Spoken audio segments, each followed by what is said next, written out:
Bo. First of all, can you just sort of give us an update on sort of how the last 3 weeks have gone for you in terms of your health? You know, just how bad it got, that sort of thing. Yeah, I mean, it was a tough 3 weeks. It wasn't easy for anybody who got it, and especially, when it starts hitting families, it's really tough. And it takes a lot out of you.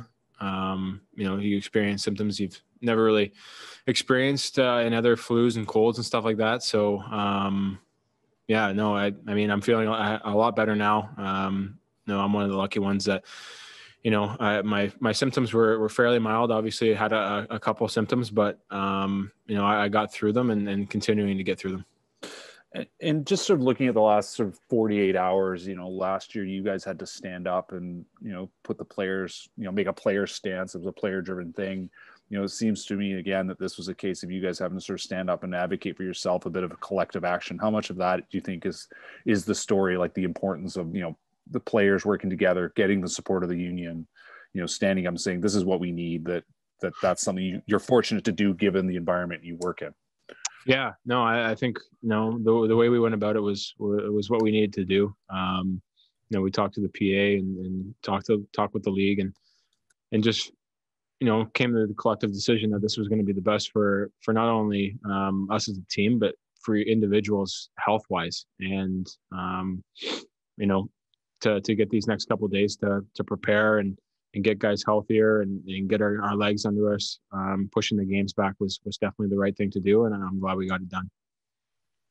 Okay, next up, we'll go to Ian McIntyre. Hi, Bo. How was your wife and baby through this? Did they get the virus from you? We didn't end up getting gunner tested, but my wife tested positive as well. She's getting through it. I think it hit her a little harder than it hit me. And, it's just going to take some time. She's starting to get through it now. And that's the thing. The last thing I was worried about was coming back on the ice and playing hockey at that point. For me, it was just trying to be a supportive husband, a dad, and looking after my family. And, it was tough. I'm not going to lie. It was tough to know that, my family got it from me. And, I'm happy that everybody's, getting healthy and getting better. So I'm just, happy to be, happy that they're getting better. For players coming out of protocol and being able to resume workouts is one thing. Playing NHL games during a playoff drive when the intensity is at the highest is another. How much concern or worry do you have about what your players are in for now, those who have been sick? I mean, it's definitely not going to be easy for us, obviously. But, I think, again, these next couple of days are going to be really big for our group to get back to game shape and where we have to be.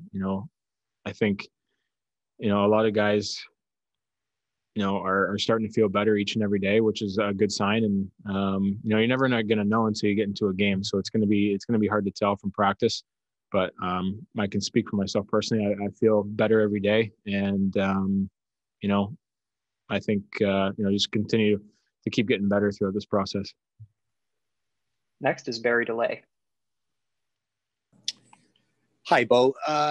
What are your expectations as a team here? Like, everyone thinks you guys are going to get just steamrolled by everyone you play. What realistically do you think you guys can do as a team? And are people maybe overestimating what you might be able to do here? I mean, we're ready to go. I mean, we want to play hockey. We want to win. I mean, people can say what they want and think that we're going to get steamrolled. And I think that's just more fuel to the fire to prove them wrong. We have a really resilient group here. A lot of guys that are going to do whatever they can to help the team win no matter what. And, obviously, again, it's going to be tough.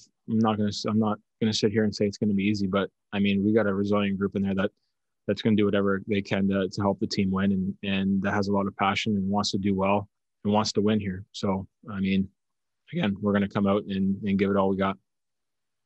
Were there some real dark moments during this, thinking, oh my God, I'm not sure if we can get back on the ice, or was there always a hope that, you know, we're going to somehow get through it? No, I mean, there's always a hope that, I mean, I think that's what gets you through it is, knowing, we get to play hockey again. I mean, obviously you're thinking about your family first and getting everybody better and hoping everybody's going to be safe and healthy. And that's number one priority. And the last thing we were thinking about at the beginning was playing hockey. But, when everybody starts to start feeling better and we get to come back to the rink and play hockey again, I mean, that's going to be, we want to win. We'll go to Karen Larson. Thanks very much, Bo. My questions have been asked, but I was curious, has anyone on the team, players especially, have you been vaccinated yet? And how is that working? No, we haven't been vaccinated yet. Not as far as I know, that nobody has been vaccinated on our team. It's different than in the States. I mean, the States, a lot of the families and guys around the league have been vaccinated. So, I mean, it's a little bit of slower rollout here in Canada. I mean, we got to get the essential workers done first. And I mean, we're going to eventually get vaccinated, but as of right now, nobody has. What's it like knowing that south of the border, most of the teams have been vaccinated and the rollout has happened so much more quickly? I mean, it seems like quite a significant advantage. Yeah. I mean, it's a little bit different, obviously, knowing that other guys have gotten it and that their families have been vaccinated. But I mean, again, that's out of our control. We can't control that, and just have to, I guess, wait our turn. Next up is Gemma Karsten-Smith. Hi, Bo. Thanks so much for doing this and for being so candid about what you've been through. I think so many of us were struck by what JT had to say the other day about how difficult it is to get everyone back on the ice. I'm wondering if you can talk about your reaction as a teammate and as a player to his comments, and whether the team had any discussions beforehand about what you guys were thinking. Yeah, I mean, I think JT's comments were needed. I think they were really, really good for him to step up like that, and he had his full teammate support. I mean, all of us were thinking the same thing, and we definitely felt like we needed more time, and it was unsafe. And I'm glad that, again, we talked with the PA and we talked with the league, and we all collectively came into the decision that we needed more time to get prepared for our game. And these next couple of days are going to be huge, and we're going to be ready to go. And can you talk about what going through all of this has been like for you mentally? You've talked a little bit about the physical side, but what's it been like to go through all of this from a mental perspective? Yeah, I mean, it's tough. I mean, you're on a lot of phone calls. It's the thing with this virus is it affects everybody so differently, and you're not sure how it's going to affect you on a day-to-day basis. And I think mentally it's draining that way, because you one day you feel better and the next day you don't, and you're back to square one again. As it was, like I said, it was taxing on a lot of guys especially when families started to get it. I mean, the last thing you want is your family to get hurt or to get sick. And yeah, you're right. It was mentally draining. But again, when people start to feel better and things start to get better, then obviously you're positive about it. Okay, next up, we'll go to Thomas Drance. Bo, as you and your teammates have gone through the past 2 weeks, is there anything you can tell us about what kind of support those of you that tested positive and your families received from management, ownership, and the organization as a whole? Yeah, no, I think that's a great point. Like the amount of support we got, from, the fans reaching out, our families, different people around the league, it was amazing, and friends and family. And, you need that kind of support to get through times like this. And me personally, I felt really supported, and people were always thinking about us and sharing that. So we're really grateful for that. Do you look back at all to how the outbreak began and just wonder if there was anything else your club could have done differently? Or for you, as you regard it, is this just a matter of, a different variant than the NHL's experienced yet sort of going through your club?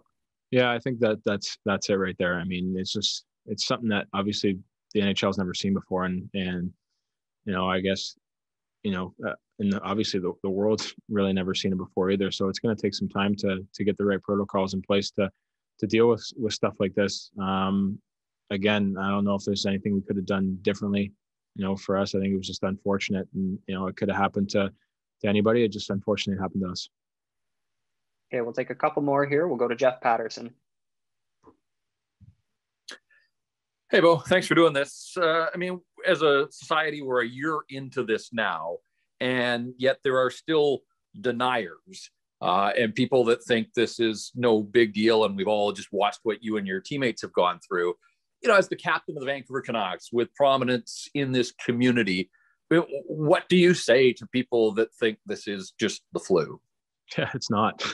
No, again, I've had the flu before, and a lot of people have on this team, and it doesn't hit you like a normal flu does. I'm just being honest, and obviously speaking from personal experience, that it's not something that you want to get, and it's not something that you want to see your family go through either. So, I mean, again, you can't stress enough to follow the protocols and wear your mask and wash your hands, because you see it. It went through not only ourselves in the locker room, but we brought it home to our families. So for everybody just to be safe out there and follow the right protocols. And I mean, you're a guy that obviously has sort of an ideal playing weight and physical conditioning. Did you lose weight through this? Yeah, I lost a little bit. For me, I don't know. I got a good appetite, so I never lost that, and I'm sure I'll be back into my normal weight and playing shape right in no time. Okay, and we'll take one more here from Patrick Johnston. Hey, Bo, just wanted to sort of circle back a little bit to sort of how you guys ended up expressing yourselves. Had you tried to get your message across before JT spoke? Was that something that you guys had been dialogue, or was JT really was that the impetus to really get this all happening? No, we were obviously talking about it as a team before he went and shared it on, in his interview. But we're collectively talking about it and just obviously reaching out to our teammates to see how they were feeling. It was the biggest thing, and if they felt like they're going to be ready to go on Friday, and a lot of guys obviously were feeling the same way as JT was, and he obviously expressed how he felt and how basically spoke on behalf of the team of how we all felt, and I think it was needed and kind of got the ball rolling. Did you guys ever discuss the idea of just not playing on Friday?